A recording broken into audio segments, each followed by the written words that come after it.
Growing up on a farm in Kentucky. Kentucky, being on the same latitude as Virginia, the weather, climate, trees, hills, etc. were similar to Virginia. So it was not unlike the scenes from the John Boy TV series of the 70s. Serene, peaceful, sunny most of the year, with July thunderstorms and January snowstorms. Being second oldest of 5 siblings, I could escape brotherly squabbles by retreating to a large maple tree in the cow pasture, far from our home to contemplate life and relationships. Some sunny days I would spend the entire afternoon in my favorite tree, thinking about anything that came to mind, just so long as I didn't miss doing my chores of feeding our 200 hens, my 20 to 50 rabbits, or the 5 to 10 calves we were raising. On haying days, however, one had to be present to work all day in the hot sun, pitching heavy hay bales, sweating and then cooling off by dipping to the waist in the horse trough, full of cool spring water. I might contemplate cows and why they always got out after a hard rain. Was it because the grass didn't taste as good when wet? Or because the fence posts were in the soft ground, ready to be toppled? Or why wild rabbits were so different from my domesticated ones? What made corn grow so much better in some parts of a field than in others? Why did weeds always outgrow everything we planted, whether in the garden or in the field? Why did other farmers do some things differently than my dad did? These were all serious questions that probably had answers, if one thought long enough or asked the right farmer. There was no computer to look up these questions on back then. I had 4 brothers and 1 sister, and my relationships with each one was different. Why did I get along with some of them better than others? Why did we have so much fun together one day and then fight so hard the next? Was it because I liked some things we did so much more than the others that I wanted to keep doing what I liked? Sometimes I was sure I had thought of the answers to these questions, only to discover later that maybe not. Maybe some were much more complicated than I first thought. Here's Stan with stories from growing up on the farm.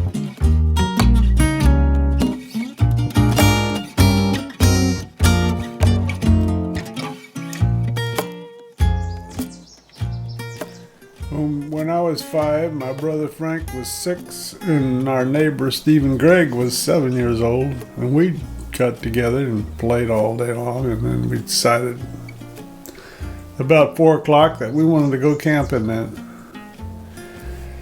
So we had a little tent and a skillet, and we got some matches. There was a 10-acre hayfield behind our house, and beyond that was the woods, and beyond that was Stephen Gregg's parents' house, and what you couldn't see because of the woods. And so we thought, well, we'll just camp over there. So we dug everything across the hayfield and set up the tent. The day before, we had raided this old house that my father's relatives, when they came over from Germany, my grandfather was 6 years old, and his father bought the farm from a man who had bought it from the government, and they moved into a big old house which was above the cow barn. That was before our house was built, about half a mile away. And that house for years housed the workers that my dad had on the farm. And this old man and his wife had lived there. They were alcoholics, and they used to drink a lot. And my dad got fed up with the drinking and not showing up for work, so they left and left a lot of stuff in the house, and we were curious, so we went all over the house. We found a switchblade knife, we found a .22 rifle, we found an old guitar, and we took all that stuff out and took it camping with us. So we set the .22 rifle up against the tree outside the tent, and had the switchblade knife in the tent with us. And I was 5 years old. My brother Frank was 6, and the neighbor kid Stephen Gregg was 7 years old. He was the oldest and knew most of what to do. And before you know it, we were all in our sleeping bags and in the tent, and it was getting dark. Then about 9 o'clock,